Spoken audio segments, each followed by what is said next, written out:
Welcome to the other side of Lucy Letby.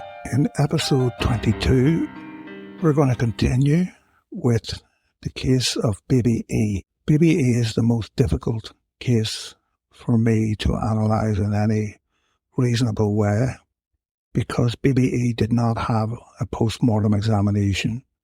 And again, I cannot emphasise enough how important post-mortems are to the practice of medicine. The fact that there was no post-mortem has turned out to be a controversial decision, with the mother giving evidence at the recent farewell inquiry, stating that post-mortem examinations should be compulsory for neonates. Now, whereas I agree with the sentiment of the mother, a patient remains a patient even after death, and if there isn't proper consent, that consent cannot be forced on people. But I understand her emotions about this. In her evidence given to the court, the mum says the husband asked a few questions and they were told by the doctor a post-mortem wouldn't tell them much. The mum says the husband asked a few questions.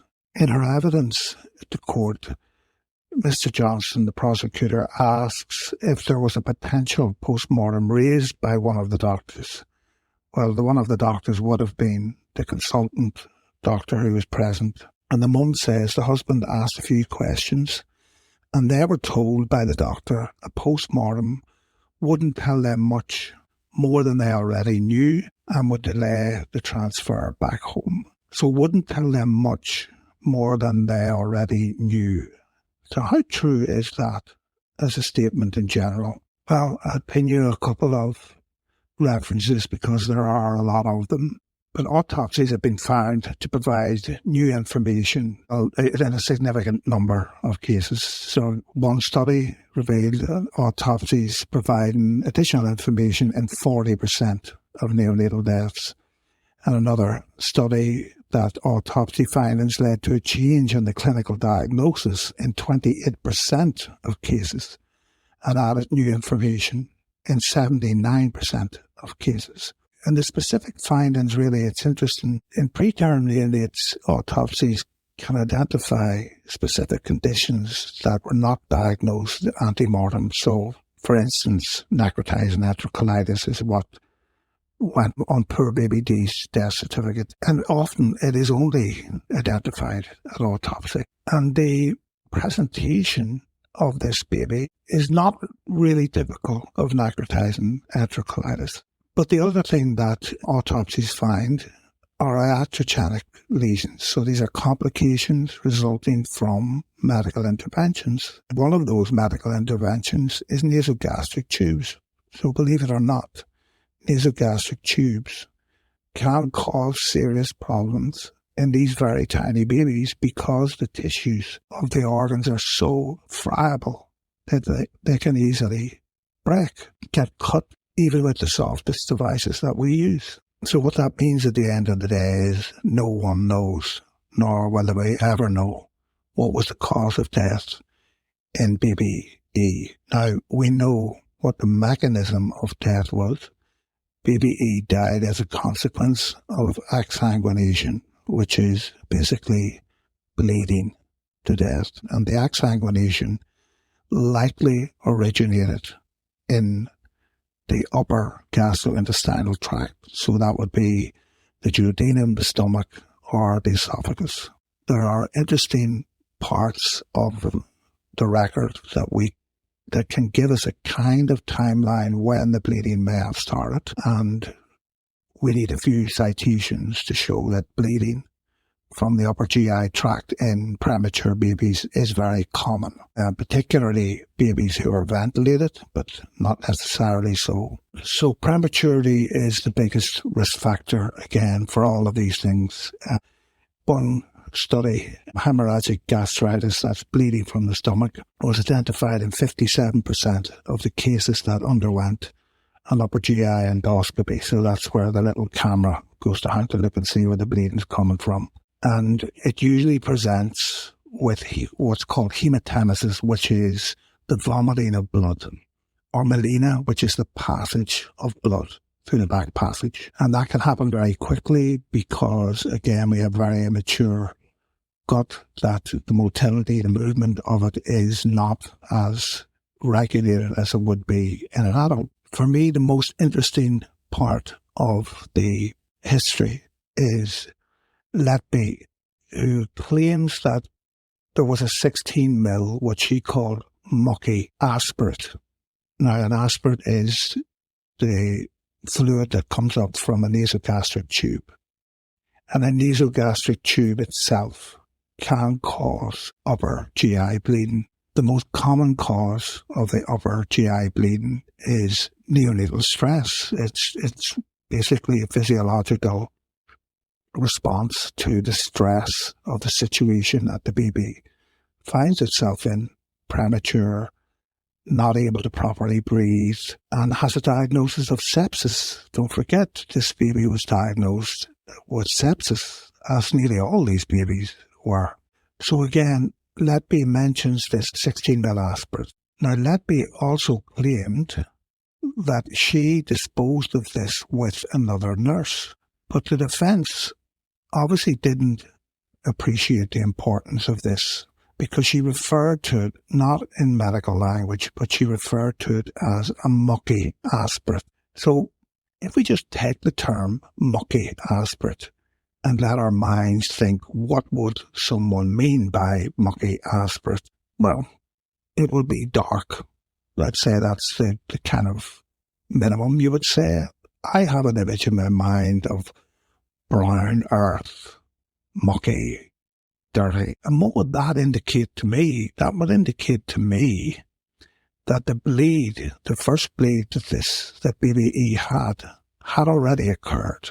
So it would take about 2 hours for the hemoglobin in the blood to become oxidized in the stomach, and it turns brown. So in adults you would see this, it's called coffee grounds. So vomiting coffee grounds. So if you mix kind of coffee grounds with exudate, which is just fluid coming from the walls of the gut, you would get a mucky aspirate. So there's a reasonable presumption, in the absence again of the post-mortem, that Letby aspirated the first of these bleeds and indicated that bleeding had taken place. That was at 10 o'clock. Now, you have to recall that this is a very preterm baby. I can't find the actual gestation of the baby, but going by its weight, it would be around 29, 30 weeks. So very preterm. And if we look at the record, so what these people try to build a story, a dramatic story, the prosecution. I mean, presumably that's their job, I don't know. But they said that the mother interrupted Letby, who was in the process of attacking her baby. And even though the mum didn't realise it at the time, I don't understand how you could interrupt someone who's attacking someone but not realise they were attacking someone. But the mother, we have to listen to the mother. And I think the mother's memory of things is more likely, in my opinion, to be more accurate than anyone else's. And this was at the start of a shift. So 8 o'clock, 9 o'clock, 10 o'clock, when you're on a night shift, when you're on a 12-hour night shift, you write down the start of a shift. You don't really know what time it is, or you don't really care, because you have 11 hours or 10 hours or whatever in front of you. So this whole story about the mum coming at this time or the other time and Letby not remembering or not having recorded it right, again, this is just run-of-the-mill stuff. It doesn't mean anything at all. The sequence of events that are recorded in the record do mean a lot. So the mum says that she thought she had seen blood on the baby's mouth. Now, this is dried blood on the baby's mouth. And again, Letby or no one else has any memory of that. But I don't see any reason to doubt that the mum seen dried blood on the baby's mouth. But we have to remember that Letby didn't put in the nasogastric tube. When Letby came on, the nasogastric tube was already in place, and the nurses had been drawing aspirates from it during the 2 or 3 days in which it was in. So this is Letby's shift. She's coming on. The baby has been diagnosed with sepsis. Again, it doesn't say why, but that is a serious diagnosis to put on to any baby. The baby is still not breathing on its own, and there are, again, a couple of worrying signs that during the day, one of the nurses noted that the breathing rate was between 60 and 70, which is too fast. And there was recession, so the rib cage was sucking inwards. So that baby, during the day, before the bleed happened, was in respiratory distress. That's what that says. To me, if I was a clinician on the spot, I would say this baby's in respiratory distress. We need to do more to help it. Now, they're going by blood gases, which on the one hand, when they're okay, are accepted by the court. And when they're not okay, the expert witnesses say they don't necessarily rely on the oxygen reading in them. So we have an inconsistent interpretation of evidence. And again, we have the failure of the defence to bring someone to make sense of these readings, but not enough of them are in the evidence in the public record. So this whole kerfuffle, which you can read about the mum, I would tend to believe the mum, and I would also tend to think that Letby was either embarrassed because she hadn't noticed this, because she was looking after 2 babies. She didn't want to alarm the mum. You know, it didn't look much. It wasn't fresh blood, and the mum was certain of that too. So it wasn't of concern to Lucy Letby. And this is another thing that people have to understand. A lot of being a good doctor or being a good nurse is actually acting. When I was doing my vocational training in medicine or becoming a GP, we actually took acting lessons, believe it or not. We interviewed and talked with and interacted with actors quite a lot so that we could understand how to communicate. And we're communicating at a level that we think is necessary. Now, you don't always get that right. The patients are sometimes going to think you're rude, or some patients are going to think that you're dismissive. Other patients are going to think that you're the best thing since sliced bread. But it's communication, as you know, is a two-way street, and it's very difficult to put any kind of importance on that, except to say, again, that Letby was relatively inexperienced. She was starting a shift. She had preterm twins with problems. She didn't want to alarm the mother. In a training situation, if you're to run that whole scenario, would everyone's reaction be the same? No, they wouldn't. And the discussion that would take place afterwards of how did you dismiss the mother, or did you take her seriously, or did you over-alarm her or under-alarm her, or all these types of things are great when you analyse them back. But these are events that took place almost a decade ago.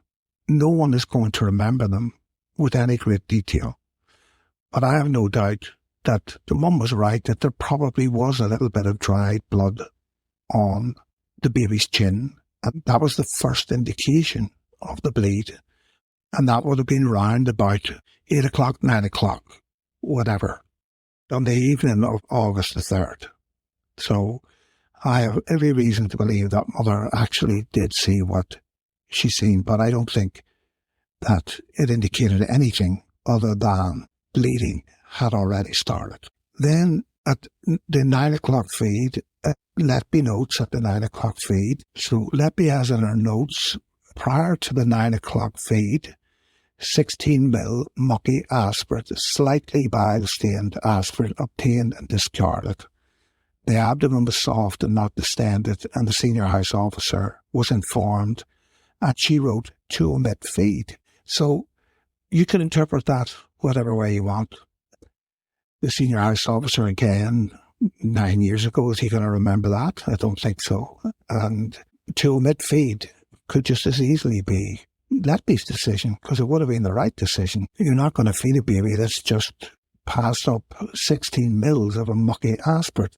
But if that mucky aspirate was blood, which is now brown blood because it's been oxidized in the stomach, that would fit with the timeline of the bleeding occurring sometime before 8 p.m. So then we get to the 10 p.m. Then there's a 15 mil fresh blood. So the SH, so we have to assume, or we don't have to assume, we can deduce that the aspirate is different than the 10 p.m. column of 15 mil fresh blood. Now, that's in a 10 p.m. column on a fluid chart. Does that mean that the fresh blood happened at exactly 10 p.m.?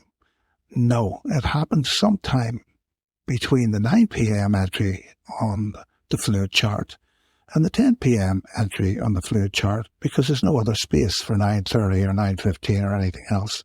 And the registrar was informed that a 15 mil fresh bleed had occurred. So we have an upper GI bleed at 10 p.m. That's what we know.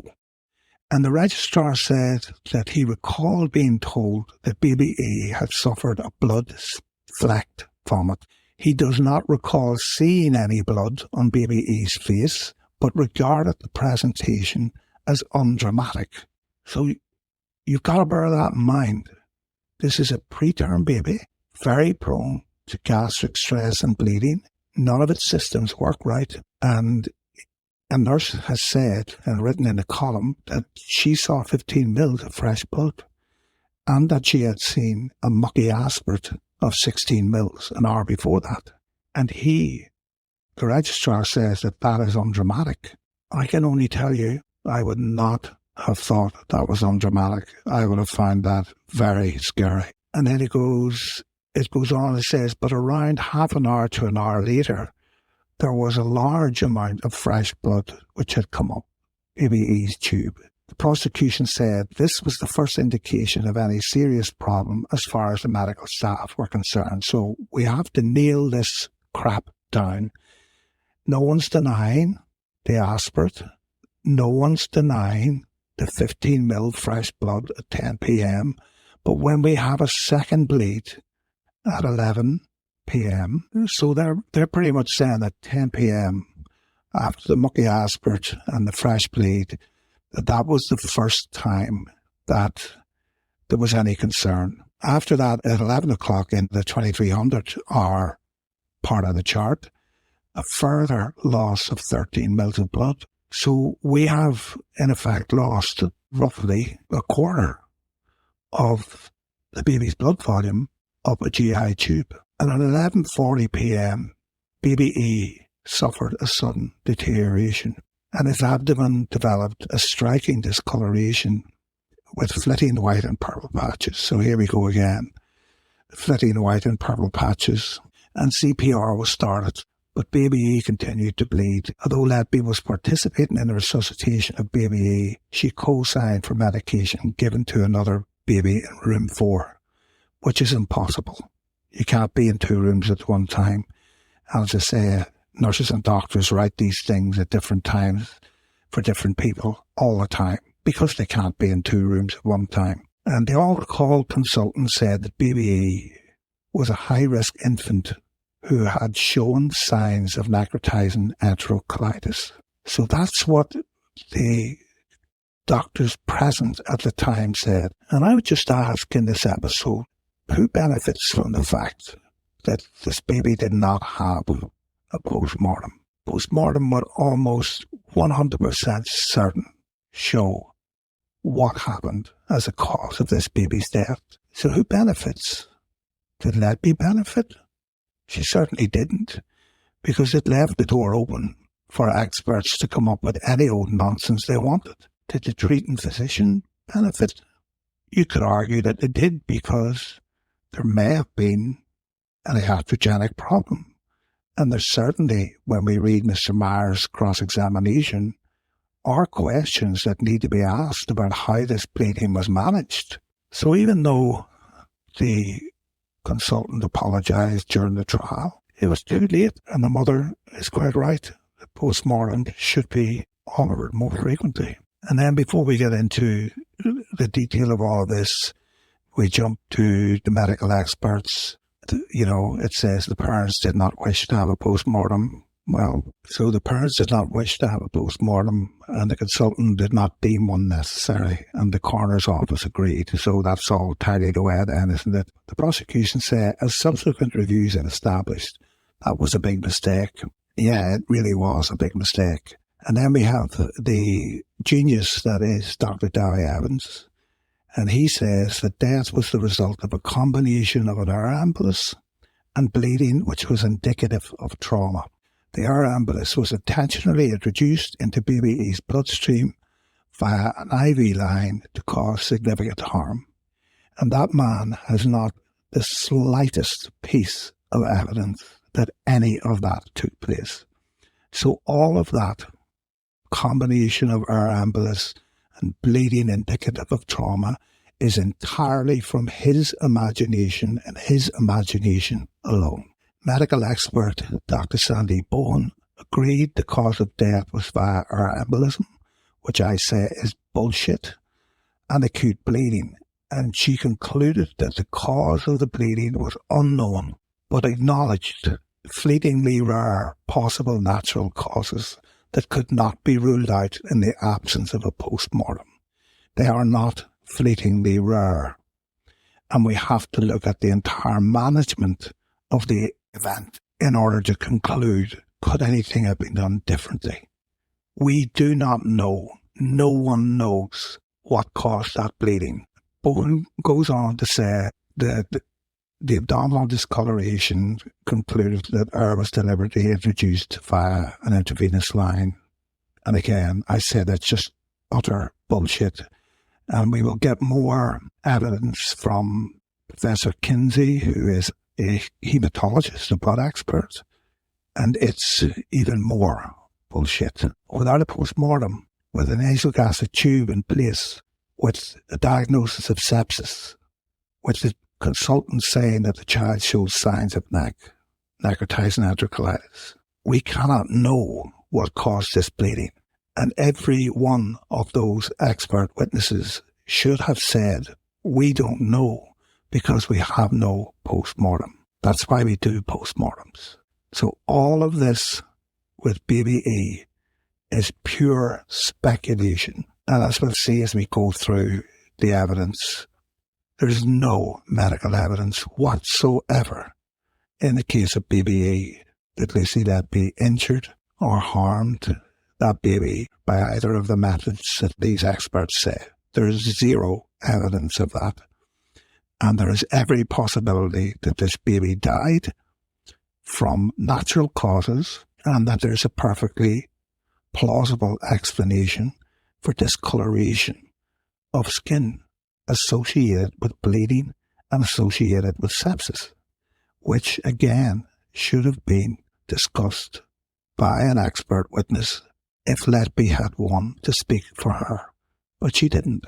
So in the next episode, we'll go through this in more detail and look at the timeline, and we'll look at Mr. Myers' cross-examination. I don't want to spend too much time on this case because there is no post-mortem.